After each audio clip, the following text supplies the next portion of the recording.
We're here with Theebaan Govindasamy, who Hey just guys, won what's Amateur up? of the Year at the Asian Thank MMA you. Awards. Hello, sir. Hello, man. How are you guys doing? It's been a We're doing very long time. awesome. You're definitely good, yeah. Yeah. Thank you. Um, Yep. Congrats on your movie, Pascal, where you play a Royal Navy SEAL, right? Yeah, Malaysian Navy SEAL. Yeah. Uh-huh. Thank you so much. I appreciate it. The movie has been doing very well over the past, I think, now we're in the 8th week. It's still playing in the theaters, and the movie is Wow. doing really well, man. So Wow. yeah, that's That's really, unusual, really- right? 8 weeks in the theaters. Wow. It's quite unusual, yeah. So far, Malaysian movies have been doing very well locally. So this is the third movie to do really well, and I guess the movie was really good and people really liked it. The feedback was really good. The reviews were really good, and 8 weeks in the theater. So yeah, that is really uncommon. Let me ask you something, ahead. Theebaan. Yeah. Just as an aside, did you ever think when you started martial arts that you would be eventually doing action movies?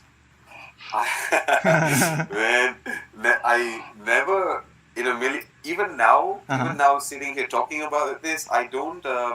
I haven't really. It's not digested yet. The whole thing about me being an actor and people noticing me on the road, in the streets as an actor and not an athlete or a fighter. That is still a bit weird for me. Now people come up to me and say, "Hey, they want to take a picture with me because they saw me in the movies Yeah. or wherever." That's still weird. So I never thought that I would be doing what I'm doing now, because up until a few years ago, I was still I was getting offers for modeling or for acting and all of that, but I always pushed it aside. I always said, no, I'm only going to focus on my fighting career. I don't want to do this at this point. So I never saw myself doing that, but then now it's just the more smarter thing to do. If opportunities come my way, I'm just going to say yes. I'm going to do it. Yeah. So that's what's happening now. Was there, what kind of thing did you feel? I heard some hesitancy in your voice when you said I'm only going to do this. You were turning down modeling gigs. Did you feel like it wasn't for you as an athlete? Like it wasn't the next level yet?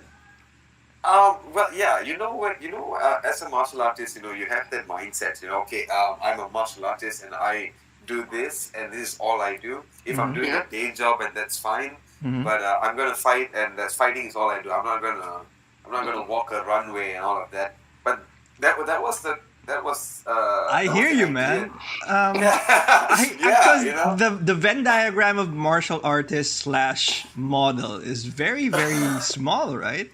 Very, very small. I really don't know anyone else. So it's really small, Yeah, Luke Rockhold from the UFC is a model. Luke.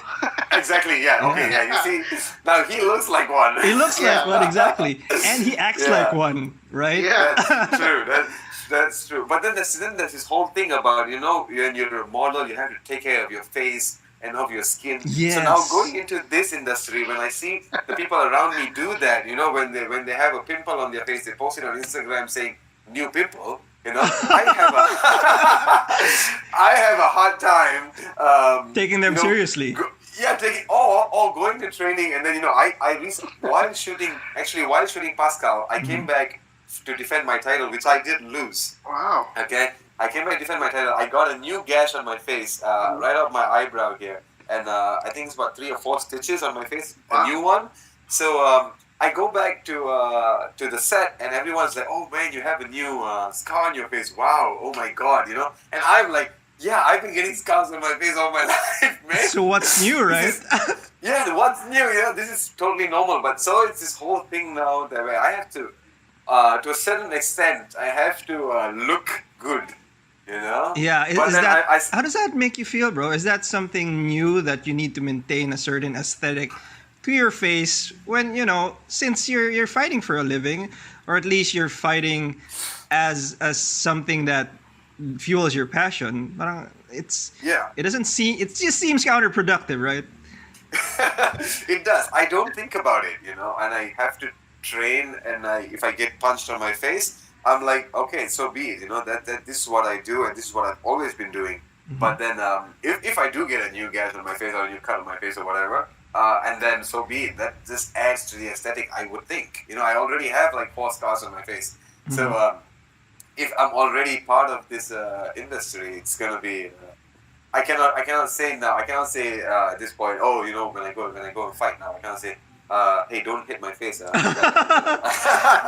the face. I'm shooting tomorrow. That would be super weird, man. I'm not doing that. Yeah. You've done amazing work with MIMMA, and I think you're still considered the top welterweight in Southeast Asia, right? I think that's what it says online. Yes. Yes, it does. MIMMA, for one, has been one of the bigger kinds of. It's certainly well known as an amateur promotion. I think yes, it is. Yeah, very much. And for you to go in there as a karate champion and a Southeast Asia silver medalist. Yes. Did you think that karate would translate well into MMA when you started it? Well, I didn't put much thought into it when I started it. Honestly, how I started was I took a break from karate, the national team. I think in 2014 I took a break, and I was like, you know what? I want to try this MMA thing. I've heard a lot about it. My brother's all crazy about it, and I want to give it a shot. And so I just signed up for a tournament, for a competition, which was MIMMA at the beginning. So I just signed up, and I obviously thought like, okay, I'm a karate guy. I've been undefeated in karate for years. Many years and all of that. So how bad could MMA be? I don't know, but I might do okay. But I go into the fight, and first round I'm striking the guy, and everybody is wowed because karatekas are not common in MMA. I don't know. Okay. Yes. Yeah. At the point I didn't know. So, but in the second round, he gets me in a guillotine choke, and I, for the life of me, do not know what to do. I had no idea. Yes. That is usually the case, right? Yeah, right. And he gets the choke while standing, and he gets on top of me, and he's holding that choke, and it's not letting go. And I really don't know what to do. And I think I hold on for quite a while, for dear life, but I eventually tap out because I had absolutely no technique and no knowledge of what to do whatsoever.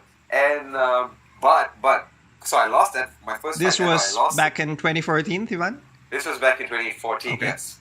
2014.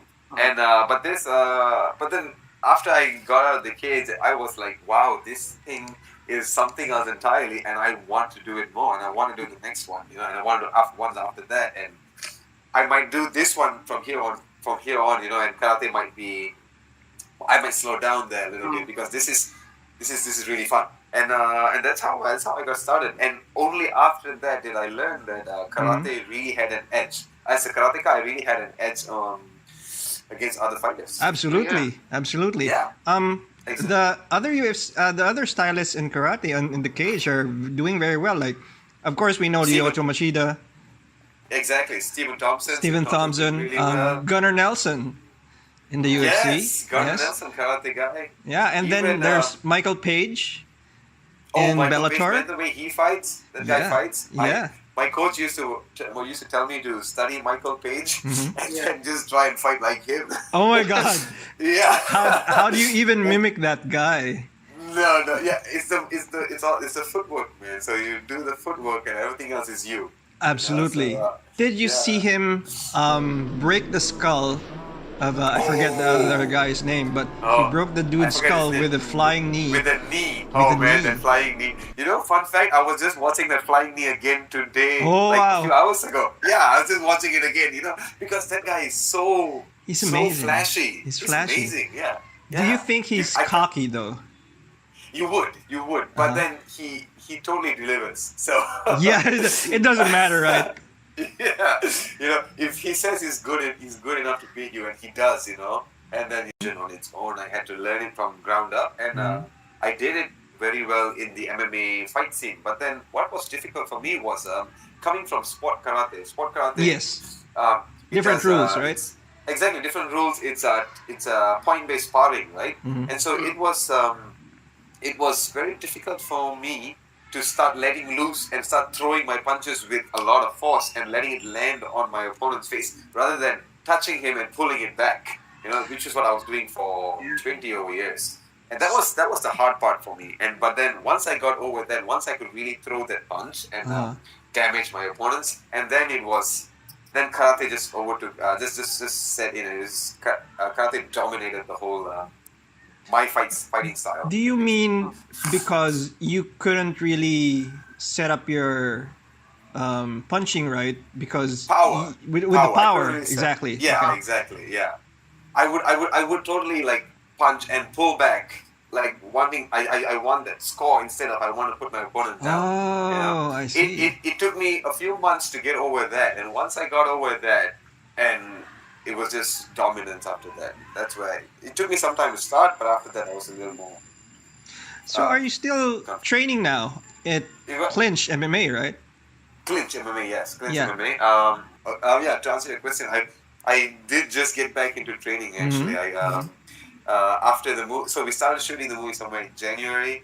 March I had one fight, which was my title defense, which I lost. And after that, only I think about a month ago, or maybe 3 weeks ago, when I started training. So that was against Ahmed Alizari. Ahmed Alizari, yes, that was Ahmed Zari, cool. my friend and folks. Oh, that was your teammate. That was my team. He is my teammate. Yeah, he is. So we still hang out, man. We still celebrate birthdays together. We're good. The sport is amazing, right? It is, man. You beat each other up inside and outside. You're totally friends. I want to talk more about karate in the cage because you once said that GSP would be one of your fantasy fights. Wow. Yeah. Talk about that. Like, if that happens, man. How would that go, sir? well, anyway. Yeah. Well, let's put it this way. Like everything that's happened in my life so far has been. I've not predicted it. I've not. It's not been something in the plans or what. It's from the movie to even winning the Amateur of the Year, Asian Amateur of the Year. None of this I ever saw happening. So. If something like GSP were to happen, I would be thrilled. Beyond words, man. But then, hey, man, fingers crossed. If this gets out of GSP, man. I'm sure he would consider no it, disrespect, though. I am not impressed by your performance. Is what he would say. You totally nailed it. You nailed it. I try, sir. I try. Oh, man. The reason I ask is karate has been rising as a dominant force in MMA. And like you said, there are advantages to being an experienced karateka. But what other things have you been integrating into your fight game? Is it more wrestling in clinch or more jiu-jitsu?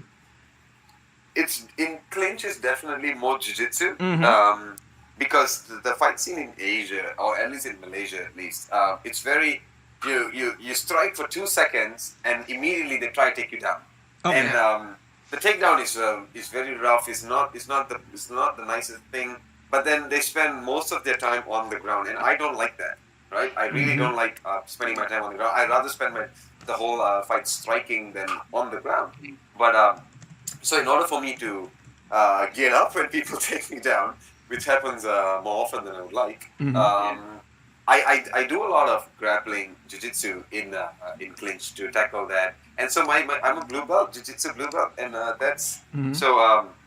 I'm very comfortable now going down on the ground and then standing back up. Like my my last opponent, Ahmed Zari, he's a purple belt in jiu-jitsu, and he made sure he kept me on the ground the whole 5 rounds in my last fight. A few strikes and he tries to take me down. He tries to take me down every time, and he managed to get me down because he's a more superior grappler. Yes.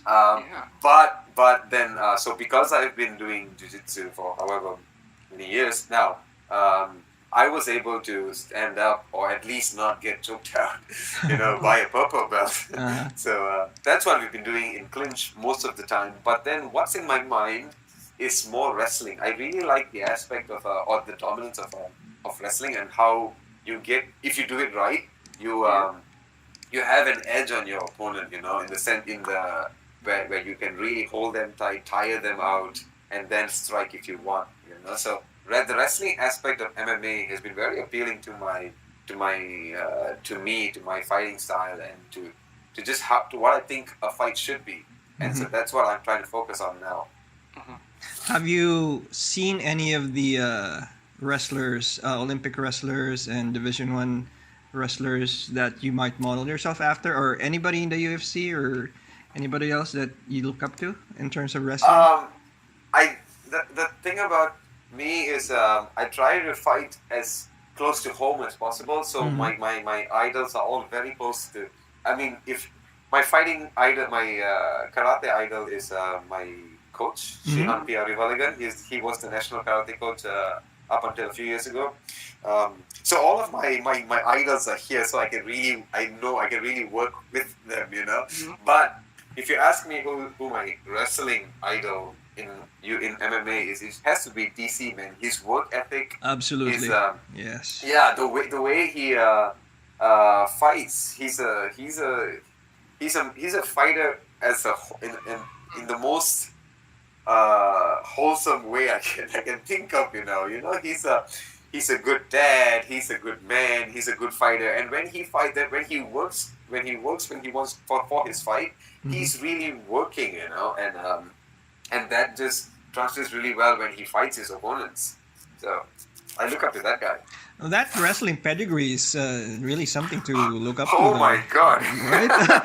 I don't think I can ever do that. Yeah. Yeah. But that man is something else. Have you seen one of those new leagues called Karate Combat?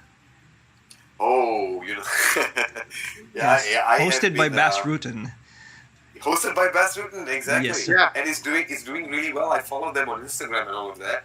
I'm actually trying to get in on that action as well, because it's close. It's exactly what I do. It's karate, and then it's with the added component of hitting your opponent really hard. It's not point spotting anymore. So it's like MMA kind of karate, which is exactly what I want. And the ring is extraordinarily weird. Yeah.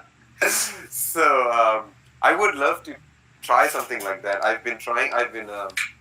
just got back training, like I said, and I am I guess I have my eyes set on Karate Combat and also Karate 2020. The Olympics 2020. Yeah. So I am totally trying to, at this point at least, try and get back into point sparring karate, at least try qualify for the Olympics, because the chance is here, and we karatekas have never gotten this chance, there's something like this. So if I were to say, no, I'm not going to I'm 30 years old, I'll be 30 years old 2020. So if I were to say, no, I'm not going to even try, and that would be something very stupid for me, I think. So I'm going to try, and Karate Combat and also 2020, yeah. Amazing, man. We'd love to see you in there. I hope I get in there. There's some mighty strong guys in there, especially the Europeans and some of the South Africans. Yeah.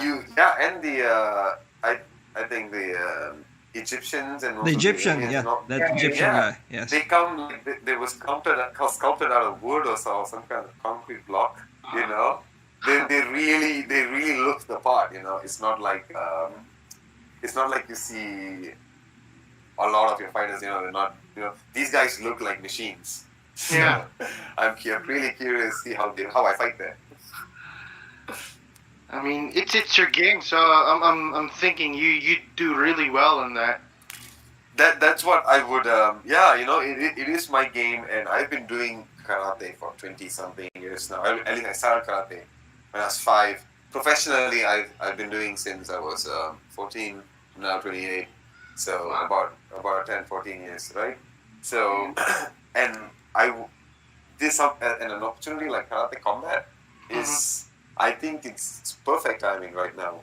I love how they present themselves actually, down to the lights and even the platform, the recessed platform where they fight, because they do have takedowns, and if it's that kind of setup, you stay taken down, right?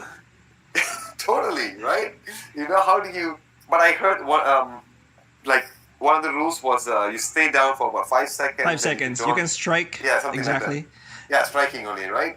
Yeah, striking, and then they stand you up if there's no knockout after 5 seconds. Yeah, exactly. Which is a bit weird for me, because you can't do much in 5 seconds. But I guess they do want to show much if you land most that of the... first punch and it knocks him out, and then That would be amazing. Yeah, but if you're going to try any harder, you know, maybe stand up and then start again. The ground and pound wasn't really there, so I didn't get it. I guess they do want to show that it's more karate than MMA. Yes, exactly. If they were to let them stay on the ground, it might be, you know, it can be. But I've seen some pretty badass slams and takedowns that they do there. It's like, oh, I guess it's karate. You didn't know karate could do that. Yeah, I didn't know it could. I thought it was like just striking. See, I didn't know that it was such a complete system until I saw that. And I think a couple of years ago, or just probably last year, somebody showed me the full contact kudo karate style. The competition where they have helmets. Yes. Okay. And everybody just goes crazy. It's such an amazing gloves, full right? contact Is it thing. gloves or no gloves? It's like the kumite, I think. It's gloves. It's same 4-ounce gloves, kimonos. Okay. But the helmet has a glass partition on the front, so it's not an open-faced helmet like they have in the amateur leagues.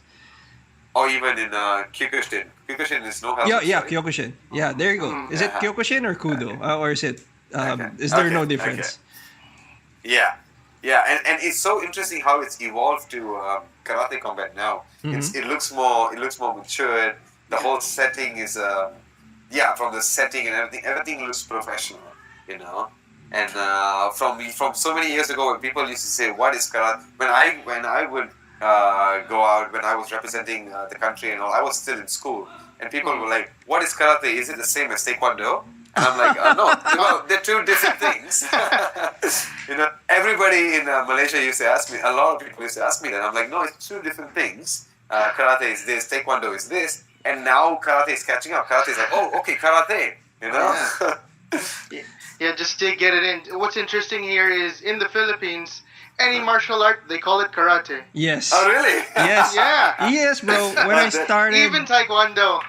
Oh, okay. That's everybody, that's when I started grappling, and then even with other people, so what martial art do you do? I do jiu-jitsu. And then they start waving their hands in the air and chopping the air. It's like, okay.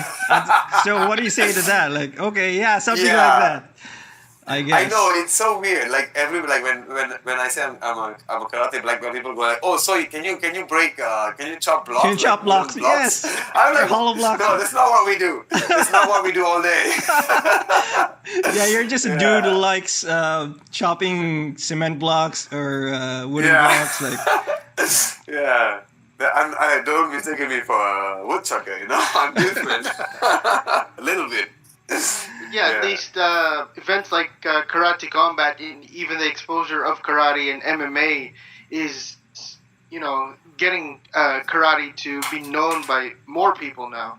Yes, I think that that's their goal, and they achieved that pretty well in the last few years promoting for Tokyo 2020. I think they did that quite well. For sure. When do you think, Theebaan, you'll be ready to go professional? And what might be your choice of league? Professional MMA? Yes, sir. Yeah. So I've fought amateur for 4 years. Right? Yes. I've been fighting amateur for 4 years now, and I totally think at this point right now I'm ready to go professional already. I'm training now. Yeah, I'm training now to get my first professional fight. Actually, so now I'm just getting my fitness back up. My everything just has to be there when I need it now, and then I just have to say, okay, I'm ready for a fight, and then look for a fight. That's what I'm doing now. That's what I'm working on at this point. So I'm totally ready to take this professional fight. One FC has been making headlines every day. Like recently they signed Misha Tate as what director or something. Are you following in the steps of your countrymen, especially AJ and AJ Pyro? Yes, sir. Yeah. I would like. I mean, now ONE FC is not looking. So a few years ago, my coach used to say, keep your options open. If you go to ONE FC, you're going to be tied down for a very long time. Yes, and you don't want that to happen this early in your career. So, but now ONE FC is starting to look really good. Starting to, I guess, pay more attention here. As long as if I can strike a good deal with them, it might be it. I don't see it. It's not impossible, man. It might something like that might happen. Yeah. There's some pretty amazing welterweights over there, especially now that Ben Askren is out of the picture, sir. Just like last night, Sebastian Kadestam won the vacant welterweight title. Exactly, right? He did. I know. It was in Manila, right? It was in Jakarta. Jakarta, right? Okay, Jakarta. Yeah, I know. I saw the updates for the fight. I didn't watch the fight, but Kadestam is grueling fight. He knocked out the American just a few minutes before the 5th round ended. What a grueling fight! Yes, sir. Yeah. Oh, nice, man. That is that guy. Yeah. So the welterweight division there is looking really good, and I think it's not very deep though, so they would need somebody like you. I wouldn't go. Yeah, I wouldn't say no. It's. I mean, they need more variety in there. Yeah, they have too many fighters in the smaller weight classes. Than the And now that Mighty Mouse is in the mix, the smaller weight classes are going to be shaken up. Yeah, Mighty Mouse is in the mix. What the hell is he going to do here? Dominate again? And then he'll go What's interesting is even Henry Cejudo is interested in going into one championship. No way. Yes, sir. He said that in some interview. He's just chasing Mighty Mouse wherever he goes, I think. I want my title fight. He just really wants to seal the deal as the flyweight, either GOAT or pound for pound, by beating Mighty Mouse twice. Mighty Mouse.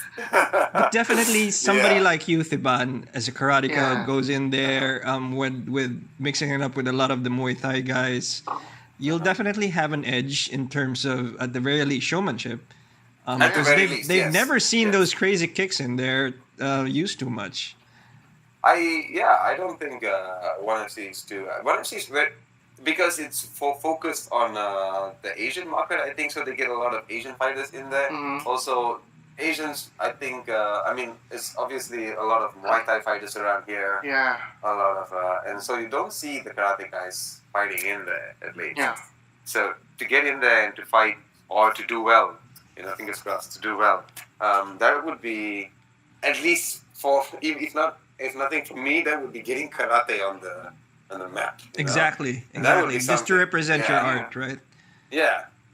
That would be something. Can you take us through a bit of your training now? Was it hard to get back from the movie?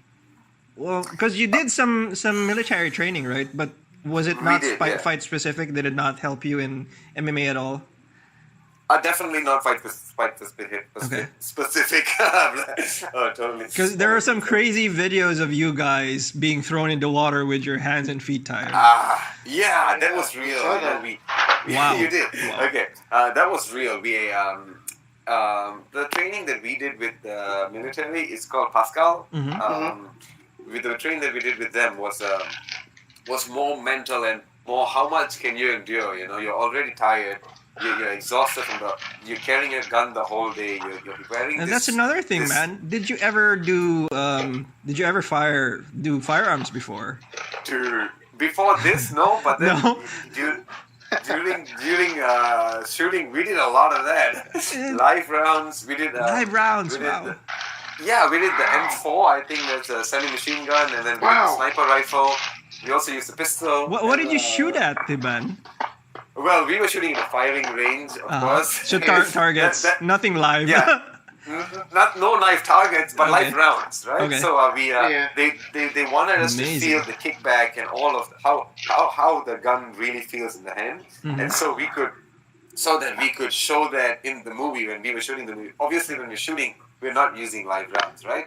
So they wanted us to feel it so that we could show exactly what it was, and so that by itself was an experience. You know, we were wearing full body armor. We would wear the whole suit, carry our guns, just humping the weight of all that equipment, right? Yeah, the weight. They were just carrying that around, and we'll be carrying that for hours. I think 10, 12 hours a day. You're just wearing that. Yes. So, but still, we during training at least, we didn't even do about 20% of what the real military was doing. Yeah, we did about 15% maybe. So that's just a small percentage of it. Wow. Exactly. Right. So, when we get our hands and legs tied, if we get if we're too scared or if we start to panic underwater, there are divers down there with us who will pull us out. You know, not that never happened. That never happens. There's always they're always ready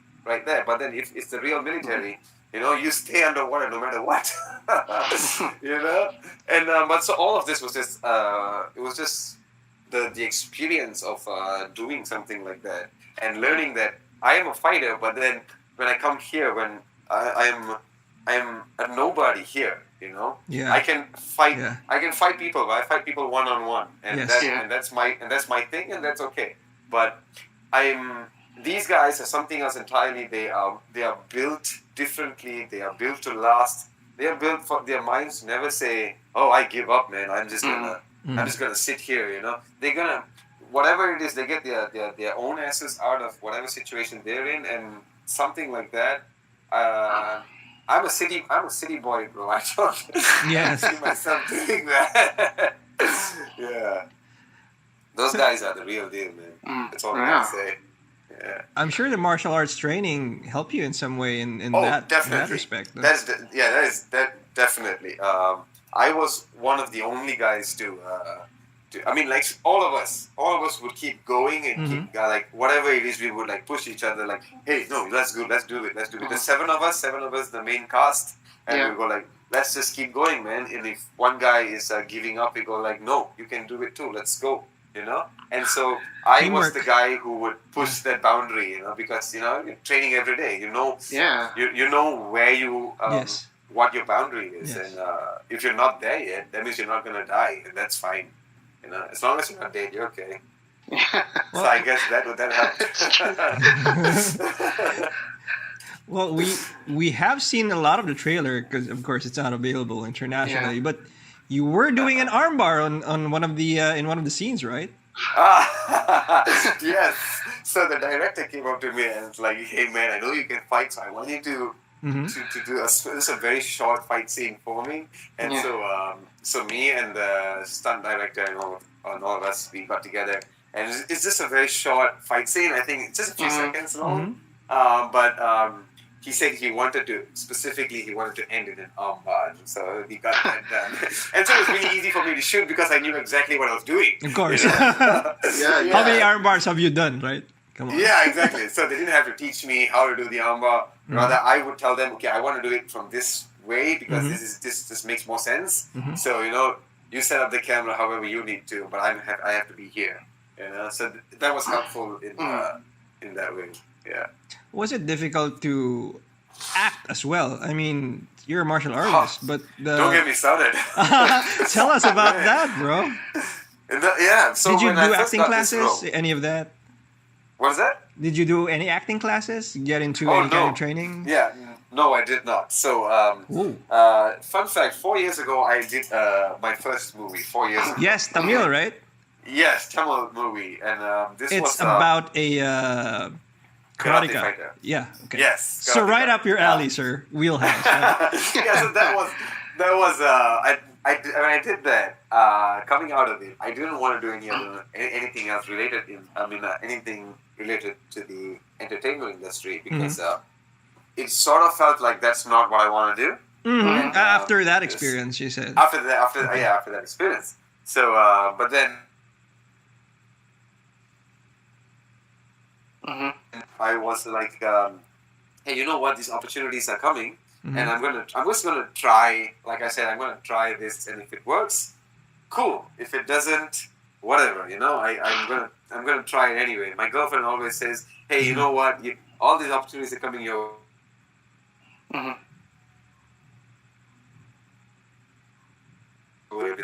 Hey, okay, cool. Sorry. Yeah, we lost you a bit. My phone's ringing.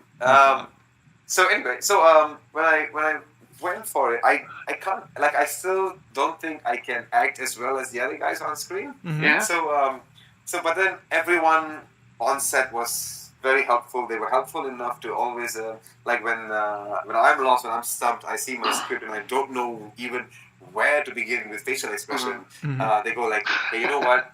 Why don't you say it like this? They do my dialogue for me, and in the right tone and everything. And then they go like, you should feel this way. You should feel like you're sad a little bit, but you're here. And this was the cast, not even the director who's helping me. Of course, the director would help me when the cast can't help me. But so the cast was more than helpful. Everything was just perfect about it. Do you think you could hold both? You can do both, Theebaan, at the same time, like do movies or TV or acting, and MMA, fighting. Go pro. Yes. Okay. Wait. That's a tricky one, right? Exactly. Because Ronda tried it, right? How many people have tried it? And not very much people like. Not that many. But then the people who have, then the success rate is so low. It's so low. Yeah. Do we count The Rock in that statistic? Probably not, right? You don't count The Rock. No. the Rock's an entertainer through and through. Through and through, exactly. And he's doing a really good job. But then for a real fighter to go out and act as well as maintain a balanced fighting career is not been done before. And to say that, yo man, I can totally do it. That would be arrogant. It's just hubris, right? You think? What? It's hubris. Yes, exactly. Right. So, but then I've been asked this a few times before. What are you going to do now? Are you going to focus on fighting, or are you going to continue acting and all of this? I have a couple more years to fight. That's about it. I'm 28 now. You can fight till you 33, 34. You can push it to 40. But not everybody can. Yeah, well, there's always Randy Couture, Theebaan. Randy Couture, No. Or Dan Henderson, but they're like such a small statistic in that MMA MMA market. Statistics. Very, very exactly. So I'm going. So realistically, it's 33, 35 maybe. So I got this couple more years. It's few years now that I can train and fight if I want to fight, if I want to do it. So I'm going to try and push and do as much as I can in these next few years. But then if I do get another role in another movie or an opportunity somewhere else, I'm going to look at it first and then wait before doing. This would obviously a lot of things would affect this decision, like if this Tokyo 2020 is looking up. If Karate Combat is looking up. If all these things are looking up, and then definitely maybe a fighting career for the next few years at least. But if everything is still going slow, and maybe tomorrow, if I get another movie tomorrow, I might do that first. Okay. Before I go chase this one, I'm still gonna try and balance it. I am not the best multitasker. I agree with you in that. Like, same here. It's just such a hard thing to do. Yeah, it is. Especially as an athlete for yourself, right? Yeah. If you're a professional athlete or you're professional anything, you wanna invest your time and your energy in what you're doing rather than doing all sorts of passion projects and then be successful in none. Half-assing the athletics isn't really an option. Yeah. I so, mean, like, if you... MMA is already so hard, right? It is. It is a competitive circle of athletes. So and then to do it if I go half-time? if I half-ass it now, if you ask me at this point, I still haven't achieved as much as I would. I mean, what I want to achieve. You know, Mm-hmm. yes, I got a Malaysian title now. I got the Asian award, but still nothing that says you know. I will be remembered for this one. I will right? exactly. You know, nothing like that has come. Nothing like that I have done before. So not that it's not come my way. I think if I were just to put the effort out there and the time in, it will happen. But I have not been doing it for the past one whole year. I only had one fight. So how am I supposed to do that? Are you even supposed to get better, right? But Theebaan, you also have a fallback, right? You actually have a university degree. Oh, have you ever used it, sir? No, I've never used it. That's why it's not a fallback, because it's a degree in petroleum chemistry. Oh wow! There you go. Interesting. Interesting. But I never used it. After I got out, I went on with whatever I was already doing during my degree. You know. So and because I never used it. I doubt, like, say, it happened 4 years ago or 5 years ago, that happened. And if I were to go in the next maybe 5 years, go apply for a job with that, I mean, it would be 10 years of unemployment, technically. Yes. Do you ever see yourself behind a desk, though? Not behind a desk. You know what I actually really wanted to do when I was growing up? I wanted to become an astronaut, man. Oh, wow. So I did. Wow. Yeah, so I did this degree in science, and I thought, you know, I'll be the scientist on the family. Yeah, you know, and then when that started to become more far-fetched as I grew up, I just wanted to be a scientist, but working on oil spills. And, offshore. I really loved the oils, and I don't love oils. I mean, like, I loved that whole work, that whole environment, and how I would tackle an oil spill, and I really wanted to do that. And I went and interned with the Malaysian Marine Department. Yeah. It didn't work out so well for me. It was still really boring, and I couldn't do it. And that's where I left. So definitely not behind a desk. I really don't see myself behind a desk. But then, if I get something like what I want to do, like that oil spill thing, and then you would pounce on that opportunity. But I don't see it happening. Yeah, exactly. It's like, okay, from the cage to the oil spill. Yeah, that boat has long sails, man. What do you think of the Malaysian MMA scene right now? You guys have yet to bring home that big belt. Yes. Yeah. The Malaysian the prominent fighters are F Thing, you know F Thing. Yes, exactly. Agilantani, contender. Has not fought for a while, yeah. Gianni and Keanu Suba. Yeah. Those guys are something else. They train in clinch as well. Sometimes when they come down. So apart from these guys, there's 4-5 guys and Osman maybe. You know, and AJ Pyro and all of those guys from the past, but now these guys are the only ones fighting. Apart from these guys, there's not much development in MMA in Malaysia. Yeah. Is it hard to get the kind of training you need sometimes? For me personally, yes, definitely hard to get the kind of training that I need, is because coming from a karate background, I don't see anyone who can help me polish my MMA karate fighting style. Yeah. You know, other than me myself, I think I watch videos, I think of new techniques, I come up with new ways to fight. But other than that, there's no one really supplementing my karate style. But of course, there are boxers and there are grapplers out there. But that's different. Those are different animals, man, right? Exactly, but. If I were to change my fighting style to a boxing fighting style, maybe someone might be able to help me. But then for me personally, like I said, it's not really. It's the problem at the development stage. Yeah, it is. It's not very ideal for you, especially just changing your game in the middle. Yes, not the most ideal thing, but then it's been going really well so far. You know, it's yet to be proven on a professional level. But so far, it's proven foolproof. Have you thought about maybe looking at some of the bigger gyms in the region? Yeah. Tiger, Phuket, even Lakay probably.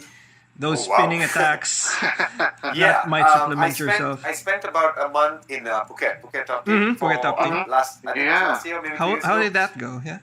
That was really fun. It was focused on Muay Thai and wrestling and Jiu-Jitsu. Okay. But I learned a lot from Dutch kickboxing. Oh, there you go. There you know. So a much better way to Exactly, much better way to express my karate. Exactly. So who did you train with for the Dutch kickboxing? I forget his name. But we did it in Phuket Top Team. Okay. And if I remember his name during this conversation, I will let you know. How do you find it? I mean, just basically going through it and then finding your means of expression in this complete system. Yeah, honestly, it was like so if you take MMA like a circle or quadrants in a circle, something was missing, and I didn't know it. I didn't even know it was missing. Until you went there. It existed. Until I went there, I was like, "Wow, what is this? No, this is so me. This is so I can totally do something like this and still be the karateka and whoever I was." You know? So when I saw that, I'm like, okay, I need more Dutch kickboxing. Yes. And that's I can't find that. Yeah, I have been planning. If the moment I get everything settled down here, I want to spend about another month or two in Phuket, Thailand. And then you get to start looking at the classic Dutch kickboxers like Henry Hooft, Bass, even Alistair, right? Yes, if I get to see those guys, I'll pick up a thing or two. Yeah, definitely. Your dodges will become even more amazing. Yeah. Right now, my dodges are... I'm just like far away because karate style, I'm fighting from a meter away. Yeah. So right now, I'm just really far away from you. I want to learn to go in and dodge and then hit you and then get back out. That would be amazing. That would be amazing to see. That would be ideal for me. That's what I want to learn to do. And I see fighters doing that, UFC fighters doing that. But I try to emulate that in training and all that. It's not the easiest thing to do by yourself. You need a... I think one classic example of that, cobbling together a style and making it effective is Dominic Cruz. Dominic Cruz, man. Dominic Cruz. That footwork. Yeah, you look at it and you think what is he trying to do? You don't know what he's doing. Have you seen the breakdowns that people have done on him? It's like... I have. Holy crap, right? Okay, those are all planned exits and the overhands. Why was his head here and not here? Yeah, exactly. Like, that's just mind-blowing. Exactly, it's mind-blowing. And with your range, Theebaan, I think that would even present a bigger puzzle for opponents. So all of this is just like it's like perfect for me. And if I had this, it would be perfect. If I had this, it would be perfect. So I don't want that to be the case. I want to have all of it, and then fight and see what comes out of it. And then it would be something really interesting, I mean, I agree with my range and that fighting style. It would be perfect, but I don't want it to just be that. I really want to try it out with solid technique of fighting style. Yeah. Well, definitely, we would love to see you in a professional cage with a full fight camp soon. Thank you. Thank you so much. We'd love to see you fight in the Philippines too, man. Yeah, absolutely. That as well. I think you will have so many fans here. You'll be fighting them all. I will definitely come down soon, man, just to fight. See you guys at least. Yeah, karate is big in the Philippines, so if they see a karateka in the cage, people will be crazy. Yeah, I know it's big in the Philippines. I know a few fighters from Philippines as well. Yeah. From my karate days. Yeah. So it's big, and I'd love to come back there. Thank you so much, Theebaan. Thank you. Where can where can your fans see you, follow you? What are your next projects? You guys can. I'm very active on Instagram. You guys can follow me on Instagram. That's Theebaan_G. That's TheeBaan_G.